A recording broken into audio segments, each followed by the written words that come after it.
PSY 513 Forensic Psychology, Police Psychology. Issues of police, use of excessive force and corruption. ये देखा जाता है कि यूज़ ऑफ एक्सेसिव फोर्स की बात करें हम कि पुलिस जो है मैन अक्सर अपनी वर्दी का नाजायज़ फ़ायदा उठाते हैं अपनी फ़ोर्स का गलत इस्तेमाल करते हुए। मैं ये सब पुलिस वालों को टारगेट नहीं कर रहा, बहुत से अच्छे लोग और ईमानदार लोग भी होते हैं, लेकिन ज़्यादातर जो है हमारा कंसेप्ट बना हुआ है माशरे में वो यही है कि पुलिस जो है वो रिश्वत लेती है और नाजायज़ फ़ायदा उठाती है वर्दी का। इसके मतलब बार्टल ने स्टडी की थी, इस किस्म के कामों में दो तरह के जो है वो इन्वॉल्वमेंट जो है वो दो तरह की देखी गई। एक तो इसके अंदर था एंटी सोशल और इन इफेक्चुअल।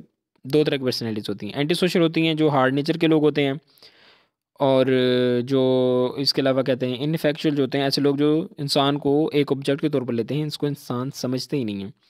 करप्शन के अंदर ये कह रहा है कि पाकिस्तान में ज़्यादातर जो हैं वो पुलिस वाले जो होते हैं ज़्यादातर करप्शन करने में इन्वॉल्व होते हैं, लेकिन जो है ये एक कंसेप्ट बना हुआ है, लोग जो नहीं भी इन्वॉल्व होते हैं उनको भी ये समझाता है वो करप्शन में इन्वॉल्व हैं। ये एक नेगेटिव एस्पेक्ट है पुलिस का। Strategy to combat the corruption of police को, पुलिस की करप्शन को कम करने के तीन: personnel selection, target training level और police counselling and stress management. Personnel selection जो है वो स्क्रीनिंग इन स्क्रीनिंग आउट की बात कर रहे थे हम पिछले लेसन में कि कौन से पुलिस जो है वो कौन से बंदे पुलिस के लिए सूटेबल हैं और कौन से नहीं। देख इन टेस्ट के ज़रिए जो है वो मुख्तलिफ टेस्ट किए जाते हैं, उनके ज़रिए पता चलता है कि कौन सा बंदा करप्ट होगा या नहीं। लेकिन कह रहे हैं कि बहुत ये टेस्ट जो है वो ज़्यादा बेहतर तरीके से नहीं बता सकते कि फ्यूचर में जाके कौन बंदा करप्शन करेगा या नहीं करेगा। ट्रेनिंग लेवल के अंदर कह रहे हैं training can improve these test in better way. Empathy, दूसरों की फीलिंग्स को खुद दूसरों की जगह पर रख के खुद को उनकी फीलिंग्स को समझना, यानी कि समझना कि दूसरा बंदा क्या सोच रहा है उसको उसकी जगह पे रख के सोचना उस टाइम कि वो क्या फील कर रहा है। कस्टमर सर्विस एटीट्यूड, इसमें जो है वो एटिकेट्स हों इनमें इन्हें पता हो कि कैसे जो है वो कस्टमर्स के साथ डील करना है। Police counselling and on duty stress management, इसके अंदर कह रहे हैं कि क्योंकि पुलिस के मुख्तलिफ सिचुएशन से मुख्तलिफ जो मर्डर की ब्लड वगैरह की सिचुएशन से गुजरना पड़ता है, इन सब चीज़ों के लिए जो है वो ट्रॉमा और स्ट्रेस का बाइस भी ये चीज़ें बन सकती हैं। इन सब चीज़ों को टैकल करने के लिए फोरेंसिक साइकोलॉजिस्ट में रोल अदा करते हैं।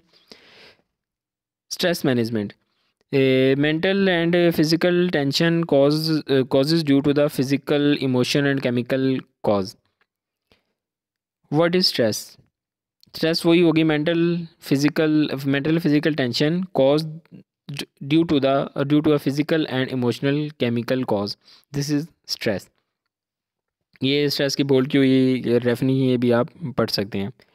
टाइप्स ऑफ पुलिस स्ट्रेसर जो हैं, stressor internal to the police organisation, यानी कि इसके अंदर कह रहा है कि एक इंटरनल होते हैं, यानी कि पुअर सुपरविजन होती है, insufficient training, absence of upward mobility, यानी कि लोग जो हैं वो तरक्की नहीं कर सकते, ज़्यादातर बैड इक्विपमेंट है, पुअर सैलरी, शिफ्ट वर्क जो होता है, नाइट ड्यूटीज जो होती हैं, एक्सेसिव पेपर वर्क बहुत ज़्यादा होता है। स्ट्रेस एक्सटर्नल जो होते हैं, डेवलपमेंट नहीं कैरियर को नहीं डेवलप कर सकते अपने, और उसके अलावा क्रिमिनल जस्टिस जो है वो इनफेक्टिव है पाकिस्तान में।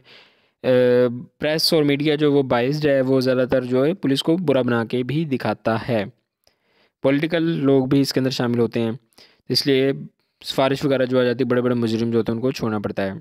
Stress task related to public work, role conflict and strain, rotating shift work, fear and danger involve in job, victim pain, employ review board. Stressors associated with personal problems, health problem होगी, marital family relationship, addiction, peer group pressure, depression, harassment, lack of accomplishment.